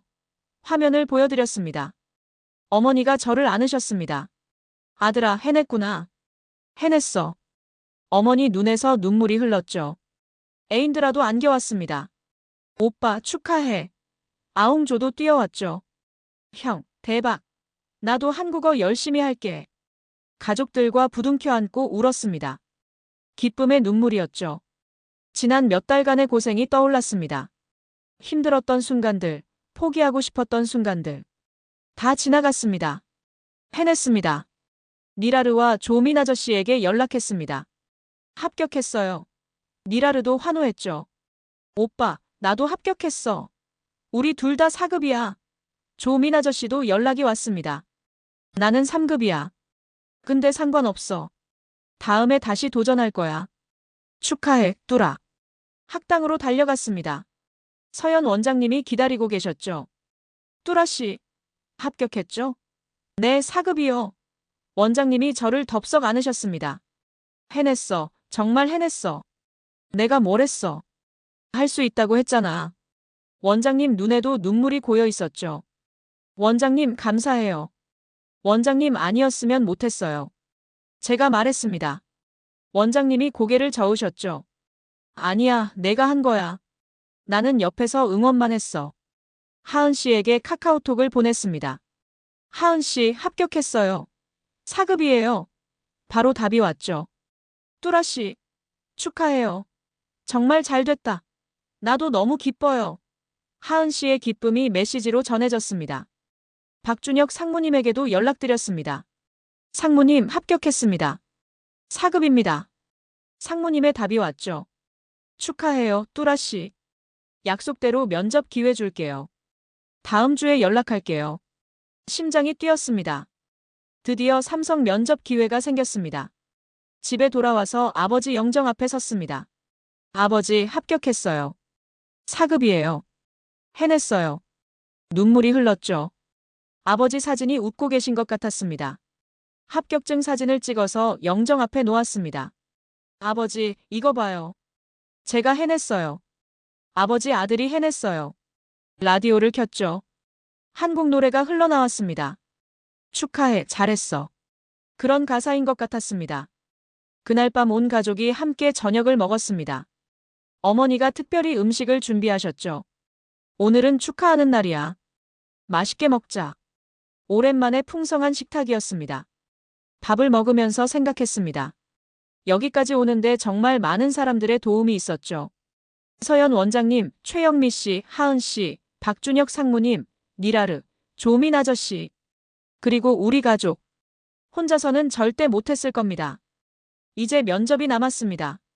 더 열심히 준비해야죠. 하지만 오늘만큼은 기쁨을 만끽하고 싶었습니다. 해냈으니까요. 정말로 해냈으니까요. 삼성 면접 준비가 시작됐습니다.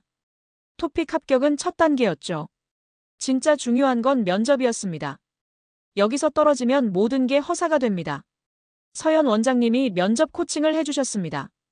면접에서 가장 중요한 건 자신감이에요. 자기가 왜 이 회사에 필요한지 확실하게 어필해야 해요. 원장님 말씀을 새겨들었죠. 최영미 씨도 도와주셨습니다. 한국 비즈니스 매너를 가르쳐 주셨죠. 면접장 들어갈 때 인사는 이렇게 해요. 고개를 45도로 숙여요. 눈은 상대방을 정면으로 봐요. 세세한 부분까지 신경 써야 했습니다. 예상 질문도 준비했습니다. 자기소개, 지원 동기, 장단점, 포부. 원장님과 최영미 씨가 번갈아가며 질문하고 제가 대답했죠. 처음에는 버벅거렸습니다. 연습할수록 나아졌죠. 하은 씨와도 화상으로 연습했습니다. 뚜라 씨, 대답할 때 너무 빨라요.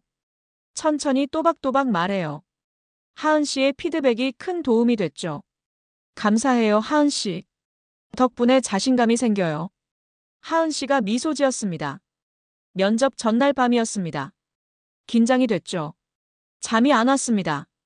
내일이면 운명이 결정됩니다. 토픽 시험 때보다 더 떨렸죠. 어머니가 방에 오셨습니다. 뚜라야, 긴장되지? 네, 많이요. 어머니가 제 손을 잡으셨죠. 넌 할 수 있어.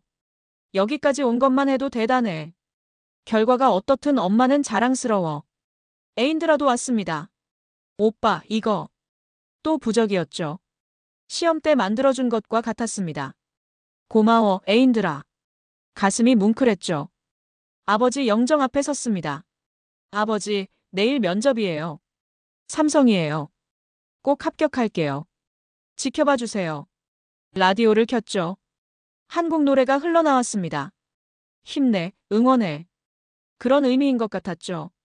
면접 당일 아침이었습니다. 새 정장을 입었죠. 어머니가 사주신 거였습니다. 한 달치 재봉삭을 모아서 사주셨죠. 멋있다, 아들아. 어머니가 뿌듯해하셨습니다.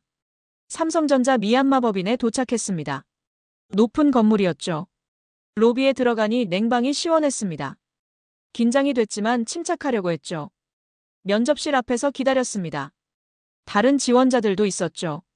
다들 긴장한 표정이었습니다. 저만 떨리는 게 아니구나 싶었죠. 제 이름이 불렸습니다. 뚜라 미나웅 씨. 일어났죠. 면접실 문을 열고 들어갔습니다. 면접관이 5명이었습니다. 긴 테이블 뒤에 앉아 계셨죠. 그 중에 박준혁 상무님이 계셨습니다. 살짝 눈인사를 하셨죠. 힘이 났습니다. 안녕하십니까? 뚜라 미나웅입니다. 최영미 씨가 가르쳐 주신 대로 인사했죠. 면접관들이 고개를 끄덕였습니다. 질문이 시작됐습니다. 자기소개를 해보세요. 준비한 대로 대답했죠. 왜 삼성에 지원했습니까? 한국 기업의 기업 문화와 성장 가능성에 매력을 느꼈다고 대답했습니다. 질문이 계속됐습니다. 본인의 강점은 무엇입니까? 어려움을 극복한 경험이 있습니까? 차분하게 대답해 나갔죠. 마지막 질문이 왔습니다. 왜 한국 기업에서 일하고 싶습니까? 이 질문을 기다리고 있었죠. 제가 준비한 진심을 말할 차례였습니다. 저는 깊은 숨을 들이쉬고 말하기 시작했습니다. 제 아버지는 중국 건설회사에서 일하다 사고로 돌아가셨습니다. 보상금은 한 푼도 못 받았죠. 그날 이후 저는 맹세했습니다. 절대 중국 밑에서 일하지 않겠다고요. 면접관들의 표정이 진지해졌습니다. 저는 말을 이었죠. 한국어를 배우면서 한국 사람들을 만났습니다. 모르는 저를 도와주셨습니다. 돈도 안 받고요. 그때 느꼈습니다. 한국 사람들은 다르구나. 한국 기업도 다를 거라고요. 목소리가 떨렸지만 계속했습니다. 저는 가족을 먹여 살려야 합니다. 동시에 존엄하게 일하고 싶습니다. 삼성에서 그 두 가지가 가능하다고 믿습니다. 그래서 지원했습니다. 면접관들이 서로를 바라봤습니다. 박준혁 상무님이 미소를 짓고 계셨죠. 면접이 끝났습니다. 수고하셨습니다. 결과는 일주일 후에 연락드리겠습니다. 면접실을 나왔습니다. 다리가 풀렸죠. 최선을 다했습니다. 결과가 어떻든 후회는 없었습니다. 면접 결과를 기다리는 일주일은 길게 느껴졌습니다. 하루하루가 영원 같았죠. 합격했을까, 떨어졌을까. 생각이 머릿속을 맴돌았습니다. 그 사이에 학당에서 후배들을 가르쳤습니다. 새로 들어온 학생들이 있었죠. 제가 처음 왔을 때처럼 눈빛이 반짝였습니다. 한글 자음 모음을 가르쳐줬죠. 기억은 기억이에요. 따라해보세요. 가르치면서 제 자신도 돌아봤습니다. 1년 전 저도 저랬죠. 아무것도 모르고 두려움에 떨면서 첫 수업에 들어갔습니다. 그때 서현 원장님이 저를 격려해 주셨죠. 이제 제가 후배들을 격려하는 거였습니다. 그 즈음 한인회에서 한국 문화 행사가 열렸습니다. 최영미 씨가 초대해 주셨죠. 뚜라 씨, 이번 주말에 한국 음식 축제 열려요. 와요. 한국 문화 체험해봐요. 축제에 갔습니다. 양곤 시내공원에서 열렸죠. 사람들이 많았습니다. 한국인, 미얀마인이 섞여 있었죠. 부스마다 한국 음식이 있었습니다. 김밥을 먹어봤습니다. 처음 먹어보는 맛이었죠. 밥과 김, 야채가 조화를 이뤘습니다. 맛있었죠. 떡볶이도 먹었습니다. 매콤달콤한 맛이 인상적이었죠. 불고기는 달짝지근하면서 고소했습니다. 최영미 씨가 설명해 주셨습니다. 한국 음식은 정성이에요. 재료 하나하나에 마음을 담아요. 그래서 맛있는 거예요. 고개를 끄덕였죠. 정성이라는 말이 마음에 와닿았습니다. 전통놀이 부스도 있었습니다. 투호, 제기차기, 윷놀이. 직접 해봤죠. 처음이라 서툴렀습니다. 하지만 재미있었죠. 옆에서 한국 아이들이 가르쳐줬습니다. 이렇게 하면 돼요. 친절했죠. 전통 의상 체험도 했습니다. 한복을 입어봤죠. 색감이 화려하고 아름다웠습니다. 사진을 찍었죠. 어색했지만 기분이 좋았습니다. 축제를 돌아다니면서 생각했습니다. 한국 문화는 따뜻하구나. 사람들도 따뜻하고요. 김서연 원장님, 최영미 씨, 이하은 씨, 박준혁 상무님. 저를 도와준 한국 사람들이 떠올랐죠. 최영미 씨가 말씀하셨습니다. 한국 사람들은 정이 많아요. 어려운 사람 보면 그냥 못 지나쳐요. 뚜라 씨도 느꼈죠? 네, 느꼈어요. 저도 많이 도움받았어요. 제가 대답했습니다. 정이라는 게 뭔지 이제 알 것 같았습니다. 조건 없이 베푸는 마음이죠. 대가를 바라지 않는 친절함입니다. 한국 사람들한테서 그걸 느꼈죠. 축제가 끝나고 집에 돌아왔습니다. 어머니에게 김밥을 가져다 드렸죠. 엄마, 이거 한국 음식이에요. 드셔보세요. 어머니가 한 입 드시더니 맛있다고 하셨습니다. 동생들도 신기해하며 먹었죠. 그날 밤 아버지 영정 앞에 앉았습니다. 아버지, 오늘 한국 축제 갔다 왔어요. 한국 음식 먹고 한복도 입었어요. 한국이라는 나라가 정말 좋아졌어요. 라디오를 켰죠. 한국 노래가 흘러나왔습니다. 가사가 들렸습니다. 함께하면 행복해요. 그런 내용이었죠. 정말 그런 것 같았습니다. 함께하면 행복한 거였죠. 한국에 대한 막연한 동경이 확신으로 바뀌었습니다. 단순히 돈을 벌기 위한 수단이 아니었죠. 한국이라는 나라, 한국 사람들, 한국 문화. 진심으로 좋아졌습니다. 삼성에 꼭 들어가고 싶어졌습니다. 한국 기업에서 일하고 싶어졌죠. 그리고 언젠가 한국에 가보고 싶어졌습니다. 서울, 부산, 제주도. 드라마에서 본 곳들을 직접 보고 싶었죠. 면접 결과 발표까지 이틀 남았습니다.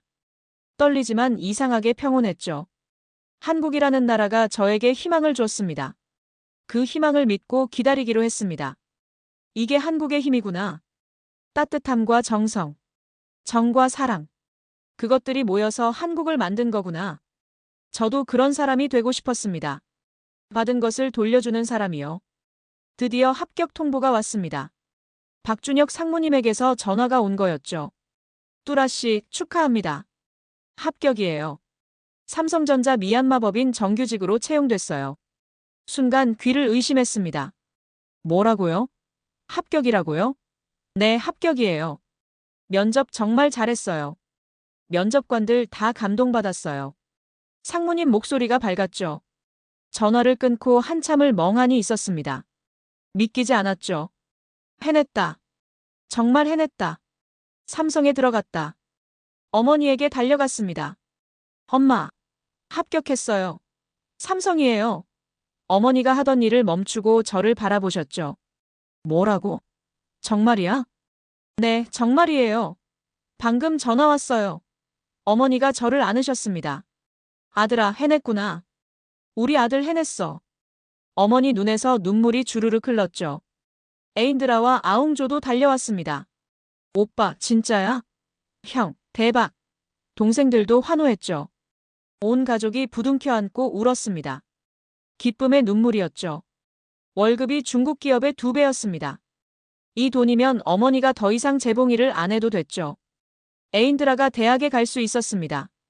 아웅조가 학용품 걱정을 안 해도 됐죠. 모든 게 해결됐습니다. 학당에 가서 서현 원장님께 알렸습니다. 원장님, 합격했어요. 삼성이에요. 원장님이 환하게 웃으셨죠. 해냈구나, 뚜라 씨. 알았어, 될 줄 알았어. 원장님이 저를 안아주셨습니다. 최영미 씨에게도 연락했습니다. 영미 씨, 감사합니다. 합격했어요. 영미 씨가 기뻐하셨죠. 축하해요, 뚜라 씨. 내가 빌려준 돈 갚을 필요 없어요. 대신 나중에 다른 사람 도와줘요. 감사했습니다. 꼭 그렇게 하겠다고 약속했죠. 하은 씨에게 카카오톡을 보냈습니다. 하은 씨, 합격했어요. 삼성 정규직이에요. 바로 영상통화가 왔죠. 하은 씨가 울고 있었습니다. 뚜라 씨, 축하해요. 정말 잘 됐다. 저도 울었죠. 고마워요, 하은 씨. 하은 씨 덕분이에요. 니라르와 조민 아저씨에게도 알렸습니다. 니라르가 환호했죠. 오빠, 축하해요. 나도 언젠가 오빠처럼 될 거예요. 조민 아저씨도 기뻐하셨습니다. 젊은이가 성공하니 나도 기분 좋네. 축하해, 뚜라. 그리고 윈툰에게 연락했습니다. 포기했던 절친이었죠. 윈툰, 나 삼성 합격했어. 한참 동안 답이 없었습니다. 그러다가 전화가 왔죠. 뚜라, 축하해. 진심으로. 윈툰 목소리가 떨렸습니다. 근데 나는 너처럼 못할 것 같아. 저는 말했죠. 아니야, 넌 할 수 있어. 같이 한국어 다시 배우자. 내가 도와줄게. 윈툰이 한참 침묵했습니다. 그러다가 말했죠. 진짜? 도와줄 거야? 당연하지, 우리 친구잖아. 저는 대답했습니다. 윈툰이 울음을 터뜨렸죠. 미안해, 뚜라. 질투해서 피했어. 근데 너 성공하니까 부끄러워. 저도 눈물이 났습니다. 괜찮아, 이해해. 이제 같이 하자. 그날부터 윈툰도 다시 한국어를 배우기 시작했습니다. 저녁마다 제가 가르쳐줬죠. 윈툰은 열심히 따라왔습니다. 예전의 열정이 돌아온 것 같았죠. 모든 갈등이 해소됐습니다.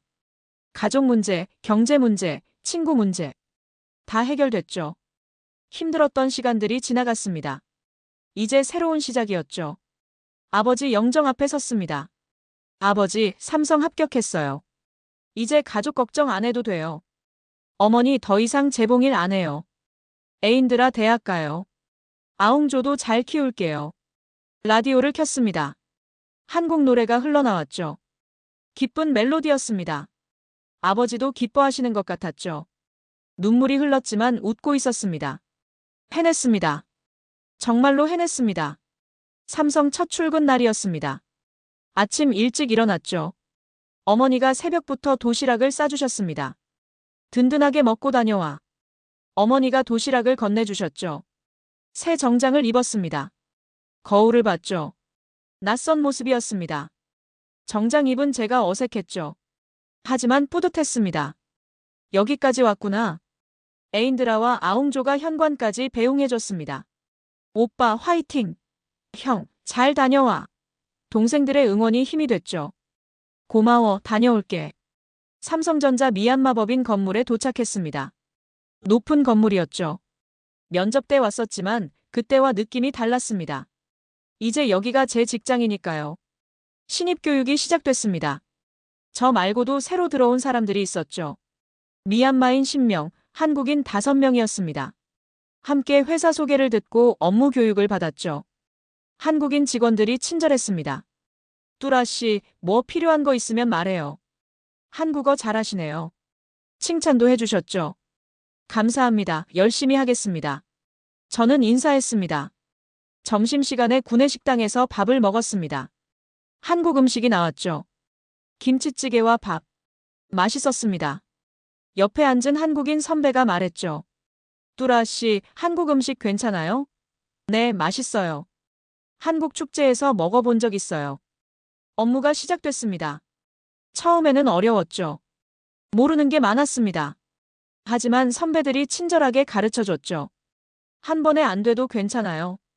천천히 배워요. 퇴근 후에는 학당에 들렀습니다. 서연 원장님이 반갑게 맞아주셨죠. 뚜라 씨, 첫 출근 어땠어요? 좋았어요, 원장님. 근데 아직 배울 게 많아요. 원장님이 웃으셨습니다. 당연하지, 처음이니까. 시간이 지나면 익숙해질 거야. 원장님에게 제안했습니다. 원장님, 저 주말마다 여기서 한국어 가르쳐도 돼요? 무료로요. 받은 걸 돌려주고 싶어요. 원장님이 눈을 크게 뜨셨죠. 정말?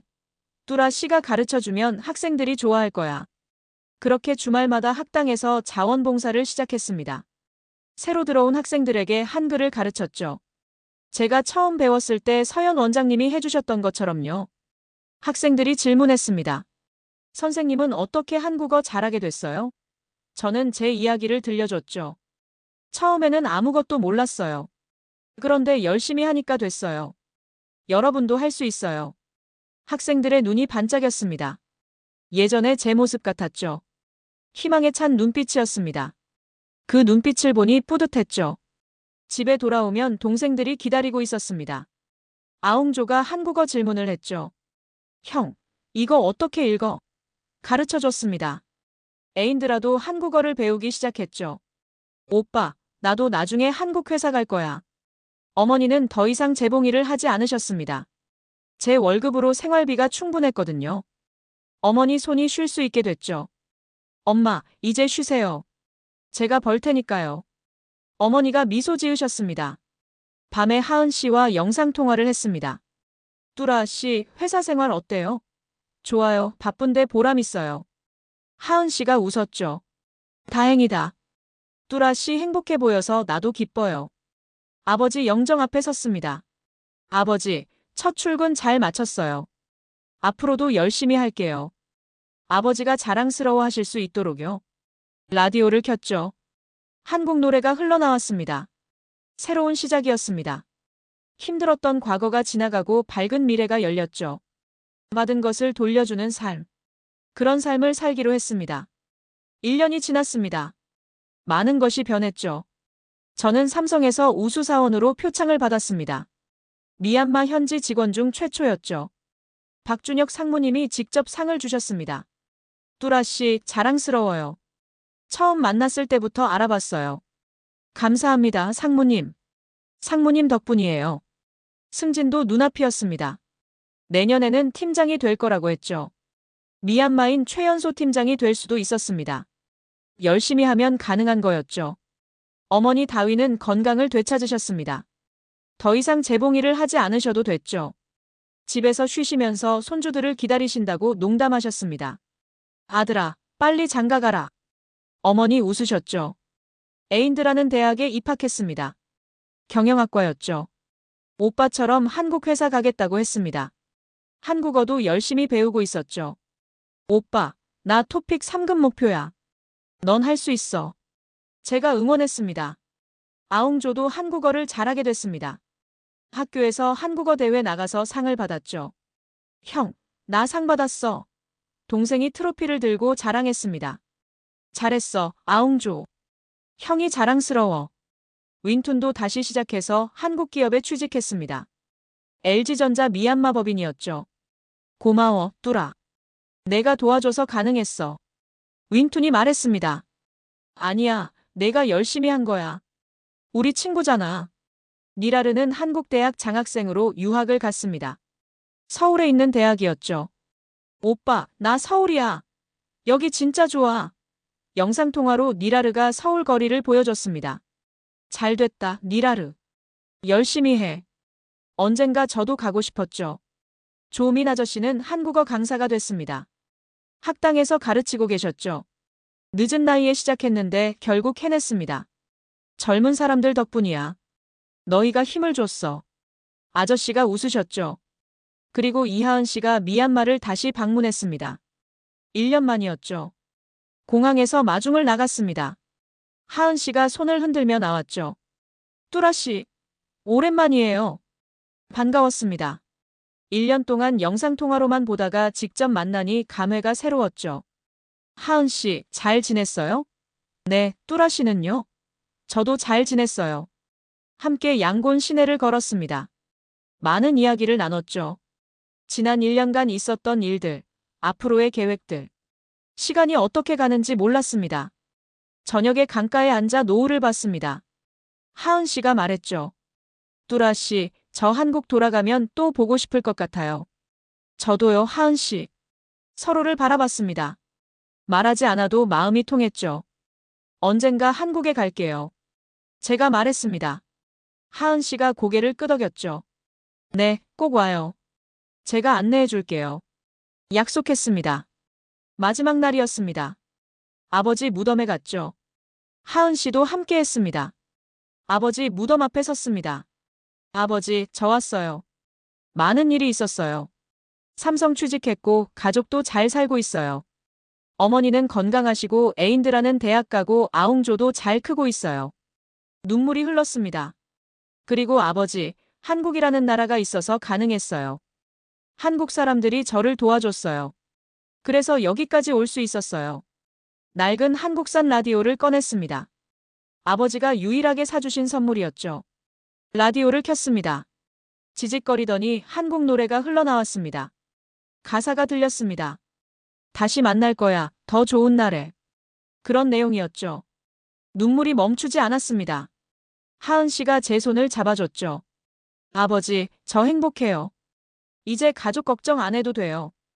그리고 저도 아버지처럼 좋은 아버지가 될게요. 언젠가요? 무덤에서 일어났습니다. 하늘을 올려다봤죠. 맑은 하늘이었습니다. 아버지가 웃고 계신 것 같았죠. 뚜라 씨, 괜찮아요? 하은 씨가 물었습니다. 네, 괜찮아요. 아니, 좋아요. 정말 좋아요. 저는 웃었습니다. 라디오에서 한국 노래가 계속 흘러나왔습니다. 아버지의 선물이었죠. 그리고 그 라디오가 저를 한국으로 이끌었습니다. 한국이 제 인생을 바꿨죠. 변방의 나라에서 온 가난한 청년이었습니다. 아무것도 없었죠. 하지만 한국어를 만났습니다. 한국을 만났습니다. 그리고 여기까지 왔습니다. 이게 한국의 힘입니다. 따뜻함과 정성, 정과 사랑. 그것들이 한 사람의 인생을 바꿨습니다. 저처럼요. 라디오를 가슴에 안았습니다. 아버지, 감사해요. 그리고 한국, 감사해요. 뚜라의 이야기는 여기서 끝이 아닙니다. 새로운 시작이죠. 앞으로 더 많은 일들이 기다리고 있습니다. 하지만 이제 두렵지 않습니다. 한국이 함께하니까요.